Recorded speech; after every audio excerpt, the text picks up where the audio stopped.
જય જવાન જય કિસાન ખેડૂત મિત્રો, આ ખેતી કરી રહ્યો છું તો હું આ રોપ લાવ્યો છું અને હવે આ જો ચોપી રહ્યો છું અને આ રીતે આ ચાયડામાં જો આખો ચાયડો ચોપ્યો છે.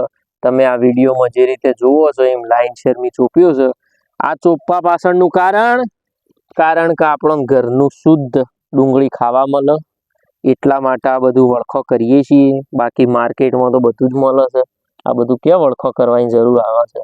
તો તમે જે રીતે આ વિડીયોમાં જોઈ રહ્યા છો એ રીતે આ ડુંગળી મેં ચોપી છે અને ડાયરેક્ટ રોપ લાવી અને ચોપું છું.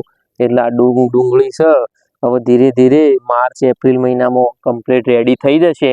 અને આ રીતના રોપ હું લાવ્યો છું. જુઓ તમે અહીંયા આ એક જોડીના 10 રૂપિયા લીધા છે. આ રીતના હું કેટલી 50 ને 10 60 જેવી લાવ્યો છું. હું 60 જોડીઓ 60-62 જેવી અને હું ચોપી રહ્યો છું. તો મને થયું કે લાવો ખેડૂત મિત્રોને બતાવી દઈએ કે ડુંગળીની ખેતી કઈ રીતે કરાય. જો કે હું આ ખેતી નહીં કરી રહ્યો, આ મારા ખાવા પૂરતું એક ચાયડો જ કર્યો. બાકી આપણે ખેતી કરવી હોય તો કરાય, પણ જ્યાં ડુંગળી પાકે છે એટલે ડુંગળીનો ભાવ બહુ ઓછો થઈ જાય છે. એટલે બિચારો ખેડૂતોનો રોવાનો વારો આવે છે. પણ અમે શું કરીએ, એટલે અમે તો ખેતી કરી નહીં, આ ઘર પૂરતી કરી. એટલે કીધું લાવો તાણ ખેડૂત મિત્રોને થોડું બતાવી દઉં વિડીયોમાં કે આ રીતે ડુંગળી ચોપવાની હોય છે. અને પછી એમાં ખાલી કોઈ કરવાનું હોતું નહીં, પોણી જ અમે તો આપીએ છીએ, કોઈ ખાતરે નહીં નાખતા.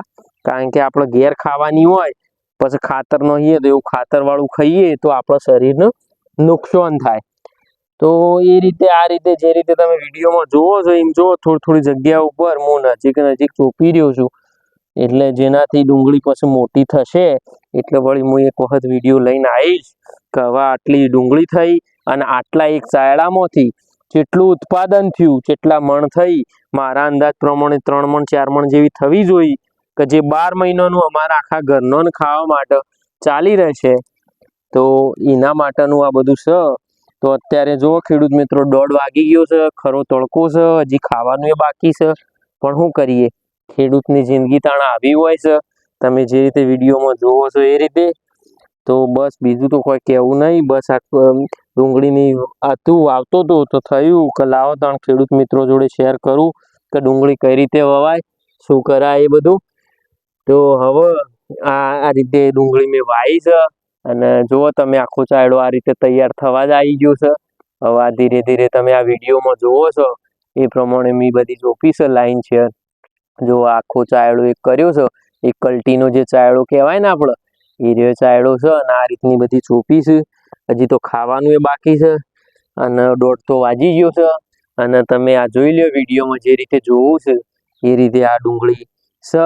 તો ખેડૂત મિત્રો બીજું તો કશું કહેતો નહીં. હવે બીજા વિડીયો જેમ જેમ આવશે એમ હું બનાવીને લેતો આવે તમારા માટે. પણ તમે મને પૂરેપૂરો સપોર્ટ કરજો. અને જે પણ આ વિડીયો જોવો એને 2 હાથ જોડીને વિનંતી છે કે સબસ્ક્રાઈબ, લાઈક અને શેર જેટલું બને એટલું કરજો. હવે આપણે મળીશું બીજા વિડીયો સાથે. જય જવાન જય કિસાન.